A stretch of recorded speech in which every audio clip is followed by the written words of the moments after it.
The capitalization rate, or cap rate, is a fundamental metric used to estimate the potential return on a real estate investment. It acts as a snapshot of how a property is expected to perform, assuming the purchase is made with all cash. To calculate it, you simply divide the annual net operating income by the property's total purchase price, or market value.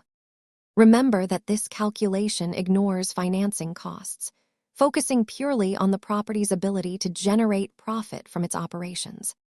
While cap rate measures the asset itself, cash-on-cash return factors in your specific mortgage payments and out-of-pocket investment.